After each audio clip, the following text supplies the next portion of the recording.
as it relates to orthography, right?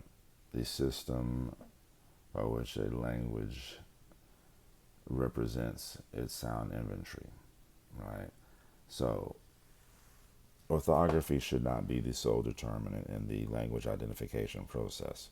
And what we've done here, for those people that would argue that, well, if it's written in Aramaic block script, or if it has diacritics or nikodot, then it's disqualified from being ancient Hebrew. So what we've done, we've taken the ancient script, right, this Paleo script, and we've generated three different statements. All right, and so if someone says, well, if it's written in the ancient script, then it must be ancient Hebrew. If it's written in Aramaic block script, then it must be Aramaic or modern Hebrew. All right, and so what I would like to propose is that we at least utilize three basic tools towards the identification process, and they would be morphology, phonology, and syntax. And we would allow morphology, how it looks, phonology, how it sounds, syntax, the arrangement of the parts of speech or constituents, to govern or to shape how we perceive semantics, right? The meaning, all right? As opposed to allowing orthography, all right? The system of how the language represents its sound, right? To be the sole determinant. We're going to use morphology, phonology, and syntax to govern or shape semantics. All right. So, ancient Hebrew could be characterized syntactically, right? The arrangement of the constituents, the parts of speech, could be characterized syntactically as a VSO language. So, ancient Hebrew, your biblical Hebrew, classical Hebrew, could be characterized as a VSO language. Modern Hebrew, however, the state language of the state of Israel, the official language of the state of Israel, modern Hebrew, would be best characterized as an SVO language, subject, verb, object. So the subject being the performer of the action, the verb being the action, the object being the recipient of that action. So again, whereas biblical Hebrew, ancient Hebrew, would be best characterized as a VSO language, verb, subject, object. Modern Hebrew, the language of the state of Israel, would be best characterized as an SVO language, subject, verb, object. All right. So here we have Hamelik, Hamelik. Now we can say with some degree of certainty based on phonology, because even morphologically we could have an interrogative hey and an infinitive. But this, the evidence of gemination in the full A class vowel, hamelik, lets us know that this is a masculine singular emphatic noun. Hamelik akal et halekum shalo. Hamelik akal et haleham shalo. All right. Here we have akal hamelik et lahmo. Akal hamelik et lahmo. Akal hamelik et lahmo. Hamelik akal et halechem shelo. Akal hamelik et lahmo. Akal malko lahmahu. Akal malko lahmahu. Akal malko lahmahu.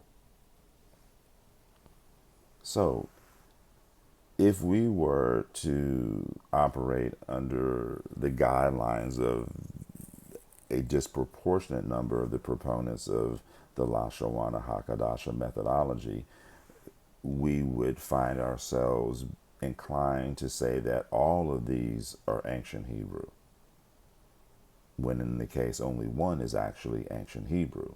So, utilizing morphology, how it looks, phonology, how it sounds, and syntax, the arrangement of the constituents to govern or shape semantics, how we understand it, we notice right off the bat morphologically, there is a lot of comparability, right? There's a lot that is quite similar.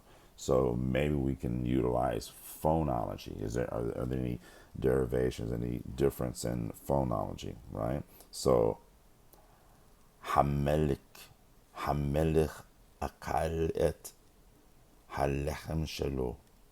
So we do see some differences. Akal hamelik et lachmo. So here we're utilizing a relative particle in addition to the pronominal suffix. You see it? The relative in addition to the pronominal suffix. So the relative possessive in relationship to the pronominal suffix. So we have here our definite article, hey, full A class vowel, evidence of gemination, masculine singular noun, the king, akal. Here's our G stem, which would be comparable to what we saw over here, the base stem or the call stem, called, binyan, pa'al, call, responsible for the simple action aspect of the verb's performance. So third masculine singular, he ate, who ate, Hamelech, the king ate. Here's our article, the accusative. Now it's important that you recognize the vocalization, it as opposed to at. At would be the second feminine singular subject pronoun, right? At, okay, like you, at you, at the cholechet, l'sifriya lilmud, like you're going to the library to study, at. So arbitrarily positioning an A-class vowel here would be erroneous as it relates to what we would be trying to semantically express, okay, because that would then become you, and it would make zero sense. All right, so chamelich achal et chalechem shelo. So this is our article, the accusative or the direct object marker, which announces the imminent arrival of a definite direct object, meaning that the recipient of the action, all right, the direct object is also going to be a definite noun or an emphatic noun. All right, so so the king, he ate. Article, the accusative, what did he eat? The bread belonging to him. So chalechem shelo. All right. Hamelech achal et halechem shelo. The king, he ate the bread belonging to him. Okay, here we have akal hamelech et lahmo. So akal, our call, binyan pa'al call, third masculine singular suffix conjugation preterite from aleph kaf lamed, he ate, who ate, hamelech. So notice here we had our subject, verb, object. Here we have akal hamelech et lahmo. Akal, he ate, third masculine singular call stem, suffix conjugation preterite from aleph kaf lamed. Hamelech, our definite article, evidence of gemination, full A class vowel. So hamelech, masculine emphatic singular noun. Hamelech, akal hamelech, article of the accusative et. Notice we did not supply an A class vowel because that would have made this a second feminine singular subject pronoun. So et lahmo, we have our noun and construct with a third masculine singular pronominal possessive suffix, lahmo. Whereas here we utilize the definite article and the relative possessive in relationship to the third masculine singular pronominal possessive suffix. Here we simply use the construct form of the noun and the third masculine singular pronominal possessive suffix. So akal hamelech et lahmo. He ate, who ate, the king ate. So he ate, the king, his bread. Akal hamelech et lahmo. Here we have akal malko lahmahu. Akala malko lahmahu. All right, and so again, we're utilizing morphology, phonology, and syntax to understand and govern our semantics. All right. So here, whereas the morphology is comparable, phonologically, we do see some differences. So akala versus akal. Akala, malku versus hamelik. Hamelik, malku. Lahmahu versus lahmu. Lahmu. Lahmahu. So akala is our grundstem, so our base stem, G stem, third masculine singular suffix conjugation preterite from aleph kaf lamed. Here we have malaku, which is going to be our masculine singular nominative noun as the subject of the verb. Okay, so he ate who ate malaku, the king, and what did he eat? Lachmahu. So here's our masculine singular accusative noun with the third masculine singular pronominal possessive suffix. So akala malku lachmahu. Okay, so modern Hebrew, ancient Hebrew, attested as early as the 10th century BCE, and a Northwest Semitic language attested as early as the 14th century BCE.